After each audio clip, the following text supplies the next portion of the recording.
Hello friends, स्वागत है आप सभी का जीके स्टडी में। दोस्तों, आज हम लोग एएलपी का साइंस देखेंगे जो 9/8/2018 के शिफ्ट में आया था, जो कि आने वाले एग्जाम के दृष्टिकोण से अति महत्वपूर्ण है। तो चलिए हम लोग बिना देरी किए हुए स्टार्ट करते हैं।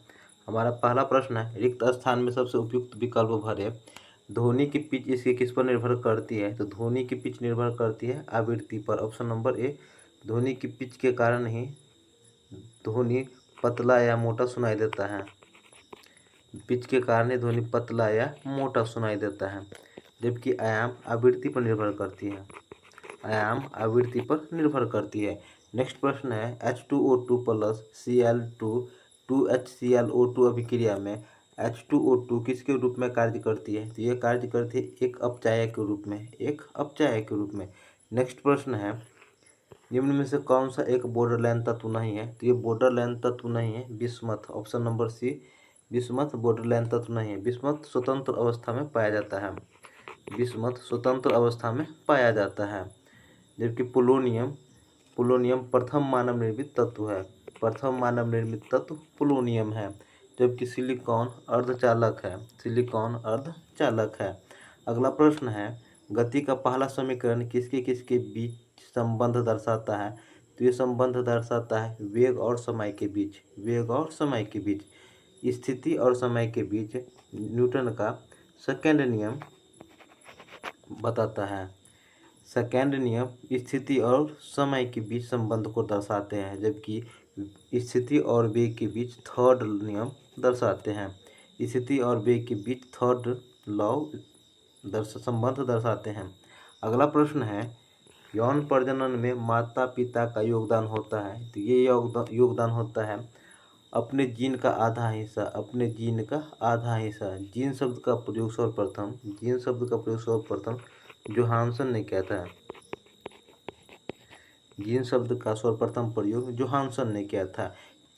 अगला प्रश्न है, निम्नलिखित में से कौन सा कथन प्रयोग करने के लिए गलत होगा? तो ये गलत होगा ऑप्शन नंबर डी, एक यौगिक एक परमाणु। ये गलत है। ये एक तत्व का एक मोल, ये सही है। एक यौगिक का एक मोल, ये भी सही है। एक तत्व का एक परमाणु, ये भी सही है। एक मोल बराबर होता है 6.022 गुना 10 के पावर 23। एक मोल बराबर होता है 6.022 गुना 10 के पावर 23। नेक्स्ट प्रश्न है, निम्न में से कौन सा जीव पुनर्जनन और मुकुलन द्वारा प्रजनन करता है? तो यह है hydra. Option number D, hydra. पुनर्जनन और मुकुलन द्वारा प्रजनन करता है हाइड्रा। नेक्स्ट प्रश्न देखेंगे, गोलाकार दर्पण की प्रतिबिंब सतह के केंद्र को क्या कहा जाता है? तो इसे कहा जाता है ध्रुव। ऑप्शन नंबर ए, ध्रुव या पोल। नेक्स्ट प्रश्न है, निम्नलिखित में से कौन से वैज्ञानिक ने दो आवेशित कणों के बीच आकर्षण या प्रतिकर्षण के बल को नियंत्रित करने वाला नियम दिया? तो ये नियम दिए थे चार्ल्स कूलम्ब ने। Option number A, Charles coulomb ने। जबकि आर्किमिडीज ने उत्प्लावनता का नियम दिया था। उत्प्लावनता का नियम आर्किमिडीज ने दिया था, जबकि माइकल फ्राइडे ने डायनेमो का आविष्कार किया था।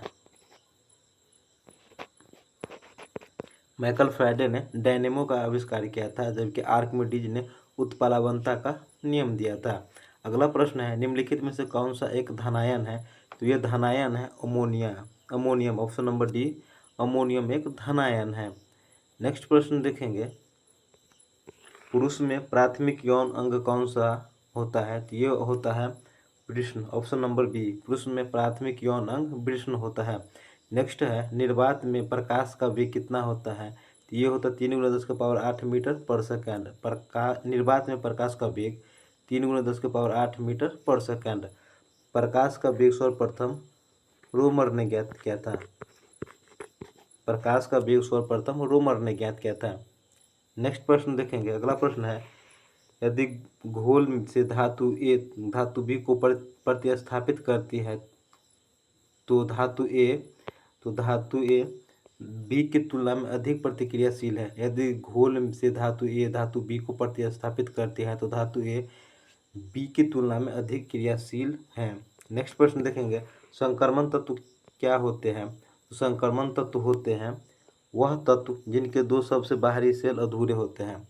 संक्रमण तत्व वह तत्व जिनके दो सबसे बाहरी सेल अधूरे होते हैं। नेक्स्ट प्रश्न देखेंगे, यांत्रिक ऊर्जा स्थितिज और किसका संयोजन है? तो ये है स्थितिज ऊर्जा का। यांत्रिक ऊर्जा गतिज और स्थितिज ऊर्जा का संयोजन है। गतिज ऊर्जा का फॉर्मूला होता है हाफ mv²। गतिज ऊर्जा का फॉर्मूला होता है हाफ mv², जबकि स्थितिज ऊर्जा का सूत्र होता है mgh। पोटेंशियल एनर्जी बराबर mgh, जबकि काइनेटिक एनर्जी बराबर हाफ mv²। नेक्स्ट प्रश्न देखेंगे, निम्नलिखित में से मानव मस्तिष्क का वह हिस्सा कौन सा है जिसमें विचारों का संग्रह होता है? तो विचारों का संग्रह होता है अग्र मस्तिष्क में, ऑप्शन नंबर बी। विचारों का संग्रह अग्र मस्तिष्क में होता है। नेक्स्ट प्रश्न देखेंगे, जब मैग्नीशियम रिबन हवा में जलाया जाता है तो कौन सा यौगिक उत्पन्न होता है? तो यह यौगिक उत्पन्न होता है मैग्नीशियम ऑक्साइड। जब मैग्नीशियम रिबन हवा में जलाया जाता है तो कौन सा यौगिक उत्पन्न होता है? Magnesium oxide. अगला प्रश्न देखेंगे, अगला प्रश्न है, महासागरों में मौजूद शैवालों की विशाल मात्रा किसका अंतहीन स्रोत उत्पन्न कर सकता है? तो ये कर सकता है मीथेन का, option number B methane. Methane का सूत्र होता है CH4। इसे मार्स गैस भी कहते हैं, मीथेन को मार्स गैस भी कहते हैं। अगला प्रश्न है, न्यूटन द्वारा गणित की निम्नलिखित शाखाओं में से किसका आविष्कार किया गया था?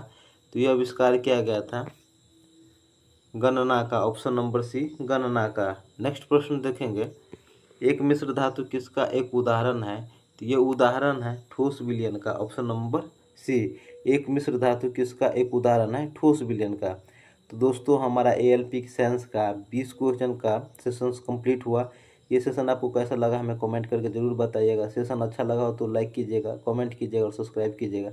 मिलते हैं नेक्स्ट सेट में, तब तक के लिए जय हिंद जय भारत।